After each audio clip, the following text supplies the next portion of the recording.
ہمارے گھروں پہ اللہ کی رحمتیں آ جائیں، ہمارے کاروبار میں اللہ کی رحمتیں آ جائیں۔ وہ عقبہ بن عامر نے جو کہا، حضرت عقبہ نے کہا تھا اللہ کے رسول دنیا آخرت کے دکھوں کا علاج بتا دیجیے، تو میرے نبی نے کیا کہا، وَبْكِ عَلَىٰ خَطِيئَتِكَ، اپنے گناہوں کو یاد کر کے ان کے اوپر رونا سیکھ لو، اپنی تنہائیوں کو پاک کر لو، اپنی تنہائیوں میں بیٹھ کے اپنے گناہوں کو یاد کر کے رونا سیکھ لو، اللہ تمہارے مسائل کو بھی حل فرما دیں گے، اور اللہ تمہارے لیے اپنی رحمتوں کے اور اپنی نصرت کے دروازے بھی کھول دیں گے۔ استغفر اللہ واتوب الیہ۔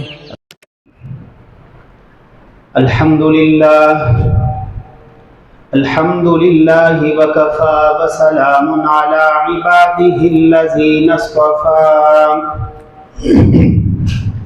اما بعد فاعوذ باللہ من الشیطان الرجیم، بسم اللہ الرحمن الرحیم۔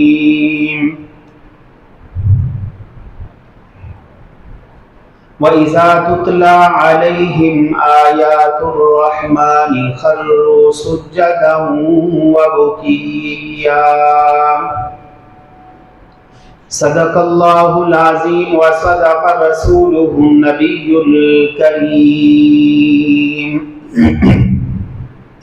وَنَحْنُ عَلَى ذَلِكَ مِنَ الشَّاهِدِينَ وَالشَّاكِرِينَ وَالْحَمْدُ لِلَّهِ رَبِّ الْعَالَمِينَ۔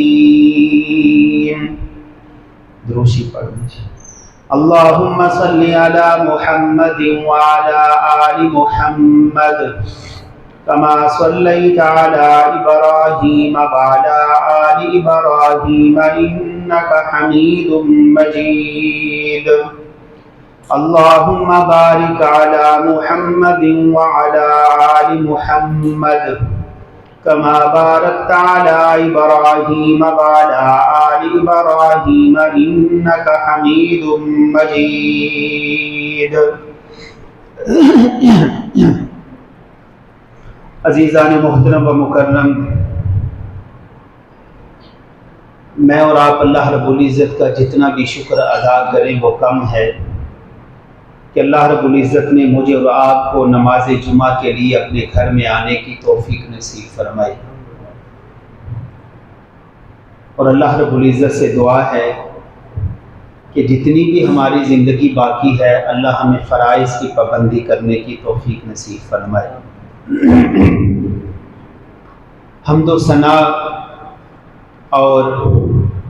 ہر قسم کی کبریائی اور بڑائی، بادشاہی، شہنشاہی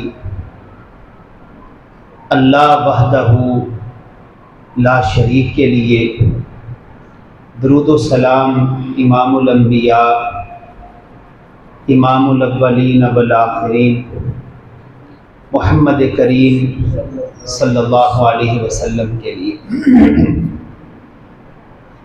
اللہ رب العزت نے جب سے یہ زمین و آسمان کا نظام بنایا ہے اور انسانیت کی تخلیق کی، تو اسی وقت سے بعض لوگ ایسے ہیں جنہیں اللہ نے عزتوں سے نوازا، اور بعض لوگ ایسے ہیں کہ اللہ نے ان کے اوپر ذلت مسلط کر دی۔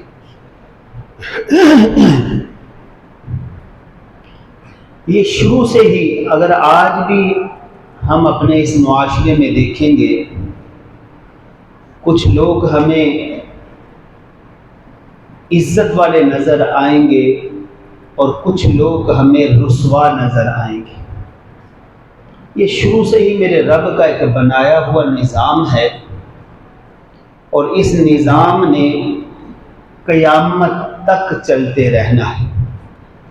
عزتوں کے بھی فیصلے آتے رہیں گے، ذلتوں کے بھی فیصلے آتے رہیں گے، لیکن اللہ رب العزت نے دنیا میں جن لوگوں کو عزتوں سے نوازا، اگر میں اور آپ ان کی زندگی کے حال اور احوال ان کو سنیں، ان کا مطالعہ کریں کہ وہ کون سے ایسے اسباب تھے، وہ کون سے ایسے اعمال تھے کہ ان لوگوں نے کیے تو اللہ نے انہیں عزتیں عطا فرما دی۔ ہمارے اندر بھی یہ جستجو ہونی چاہیے، ہماری بھی یہ خواہش ہونی چاہیے کہ ہم بھی وہ کام کریں، ہم بھی وہ اعمال صالحہ کریں جن کے کرنے کی وجہ سے اللہ ہمیں عزتیں عطا فرما دے۔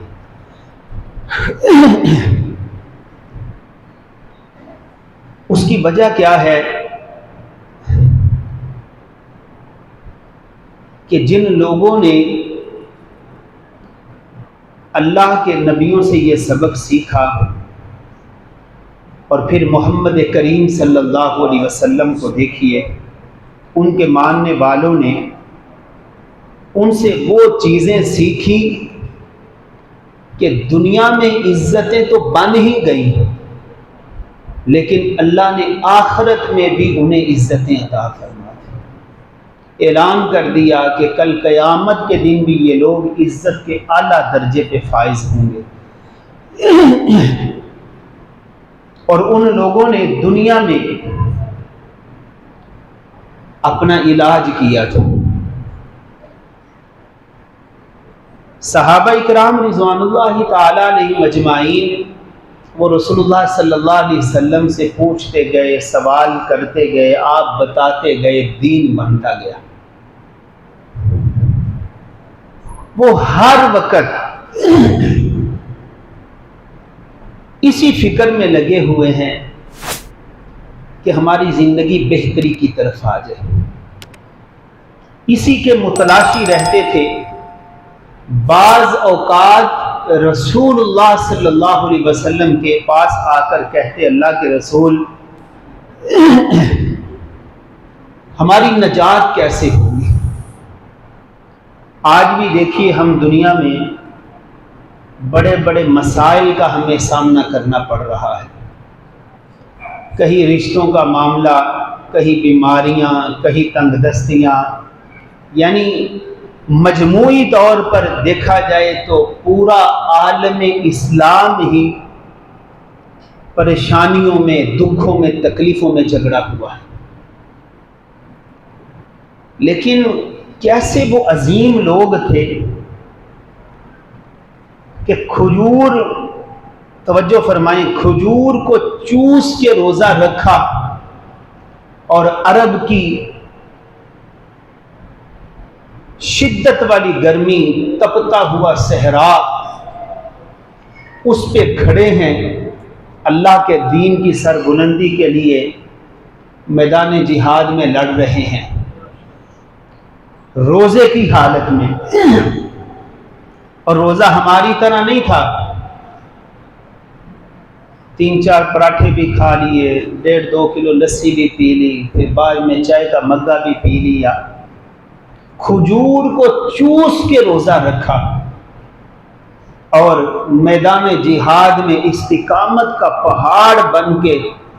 ڈٹ کے، اپنے پاؤں کو جما کے جو ہے وہ لڑتے ہوئے نظر آ رہے۔ پھر رسول اللہ صلی اللہ علیہ وسلم انہیں دنیا میں جنت کی بشارت بھی دے رہی ہے، لیکن جب بھی کوئی بندہ آ کے ان میں سے حضور کے پاس بیٹھتا ہے تو آ کے پتہ کیا کہتا ہے، اللہ کے رسول ہماری کوئی رہنمائی فرما دیں کہ ہمیں نجات کیسے ملے گی۔ بلکہ یہاں تک، اصل میں جو میں آج جس موضوع کے اوپر گفتگو کروں گا کہ دنیا اور آخرت کے دکھوں کا علاج کیا ہے، دنیا اور آخرت کے دکھوں کا علاج کیا ہے۔ میں اور آپ کبھی تنہائی میں بیٹھے تو یقین جانیے ہمارے دکھوں کی لائنیں لگی ہوئی ہیں۔ جس بندے کو آپ چیک کر لیں وہ آپ کو دکھی نظر آئے، کسی نہ کسی معاملہ میں وہ آپ کو کہیں نہ کہیں دکھی، رنجیدہ، پریشان حال ضرور نظر آئے گا۔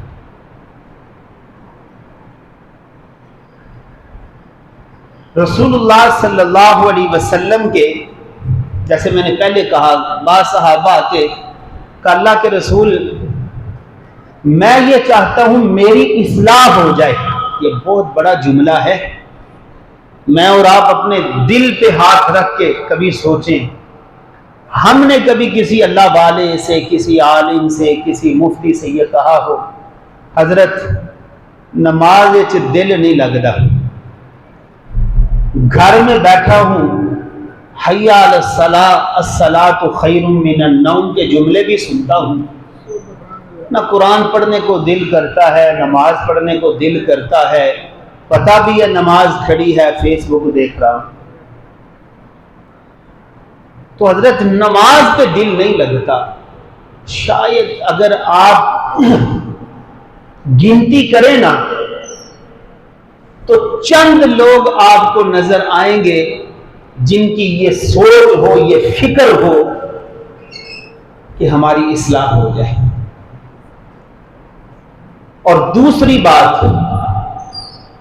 ہم اپنی اصلاح کر کیوں نہیں پاتے؟ اس کی وجہ یہ ہے کہ ہم دنیا میں رہتے ہوئے دوسروں کی طرف دیکھتے ہیں، دوسروں کی غلطیوں کو دیکھتے ہیں، دوسروں کے عیبوں کو دیکھتے ہیں، اور یقین جانیے پھر ہم زندگیاں گزر جاتی ہیں، ہم کبھی اپنی اصلاح کر ہی نہیں پاتے. پہلے یہ ہوتا تھا اگر کوئی آدمی گناہ کرتا تو وہ باہر ہی نہیں نکلتا تھا. اگر گناہ کر لیا تو گناہ کرنے کے بعد شرمندگی، ندامت. آج تو گناہ بھی ہیں، بغاوت بھی ہے، گناہ بھی ہیں، سرکشی بھی ہے، پھر سینے پہ ہاتھ، میں نے یہ کیا ہے تو میرا جو بگاڑنا بگاڑ کہتے ہیں. جب ہماری سوچ ایسی ہوگی تو پھر میں اور آپ اپنی اور اپنی نسلوں کی تربیت کیسے کر پائیں گے؟ رسول اللہ صلی اللہ علیہ وسلم کے پاس توجہ کیجیے گا، یہ حضرت عقبہ رضی اللہ تعالی عنہ، یہ رسول اللہ صلی اللہ علیہ وسلم کے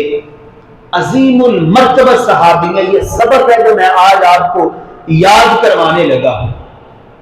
اگر آپ نیند سے بیدار ہو کر بیٹھیں گے تو انشاءاللہ یہ سبق آپ کو سمجھ آ جائے گا. حضرت عقبہ یہ صحابی رسول ہیں. کہا اللہ کے رسول دنیا اور آخرت کے دکھوں کا علاج میں چاہتا ہوں. معلوم ہوا، دیکھیے کیسی فکر ہے. پہلے کہ اللہ کے رسول اپنی اصلاح چاہتا ہوں کہ میری کسی طریقے سے اصلاح ہو جائے. آج کوئی بندہ اندھی تک ہے جڑا کہے کہ میں چاہنا میری اصلاح ہو جائے.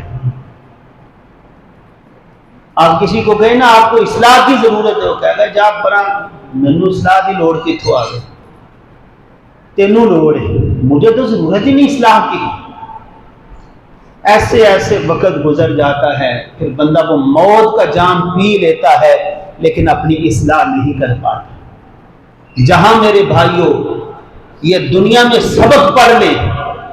جس بندے نے آپ کی غلطی کے اوپر آپ کی نشاندہی کی وہ آپ کا خیر خواہ ہے، لیکن نشاندہی کا طریقہ وہ ہو جو حضرات انبیاء علیہ الصلوۃ والسلام کا ہے، وہ خیر خواہی والا طریقہ ہو. لیکن اگر میں بھی منبر پہ بیٹھ کے کسی کے متعلق ایسی بات اس کو لگانے کے لیے کروں گا، یا کسی محفل میں مجلس میں بیٹھ کے میں اس کو تنقید اس لحاظ سے کروں گا کہ یہ لوگوں کے سامنے یہ ذلیل ہو جائے، تو پھر میرے بھائیوں کبھی بھی اصلاح نہیں ہو سکتی. اللہ جو ہے نا، دیکھیے گا ہماری زبان کے جملے لوگ تو سن رہے ہیں لیکن یہ جو اندر کا فطور ہے نا، اس کے جو حال اور احوال ہے نا، یہ تو میرا اللہ جاننے والا ہے۔ تم زبان دل کی باتیں لب پہ نہ بھی لے کے آؤ، زبان پہ نہ بھی لے کے آؤ، میرا رب کہتا ہے تمہیں خبردار رہنا چاہیے، انہ علیم بذات الصدور،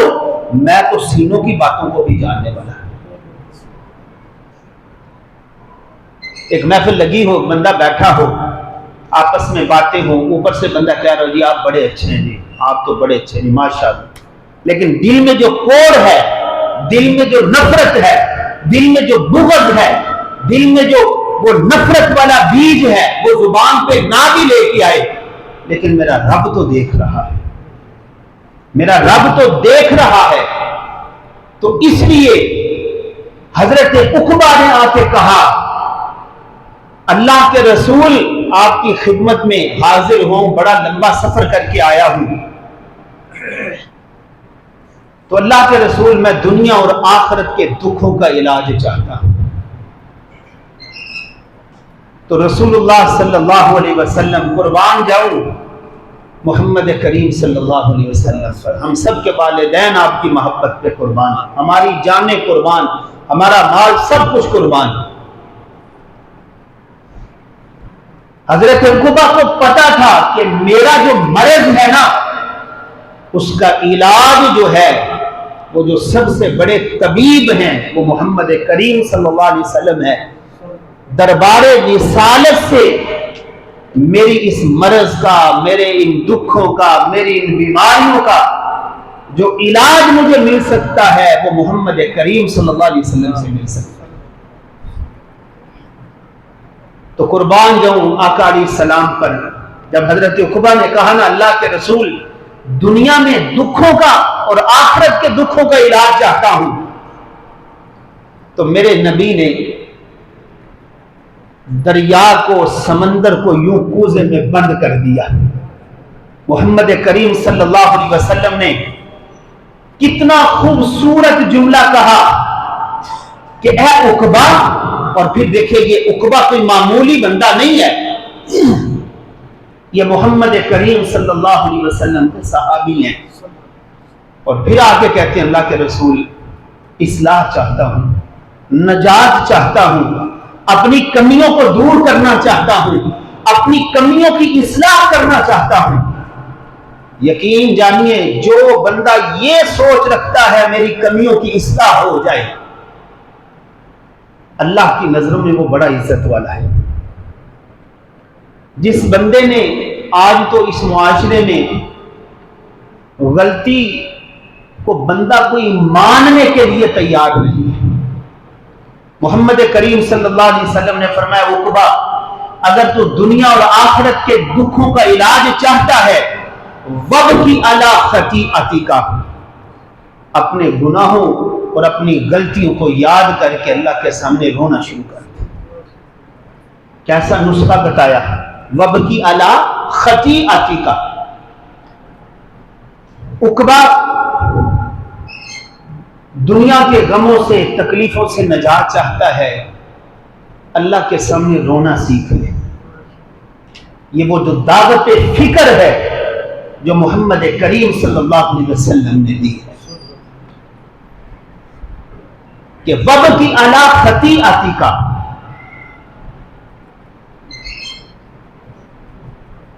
دنیا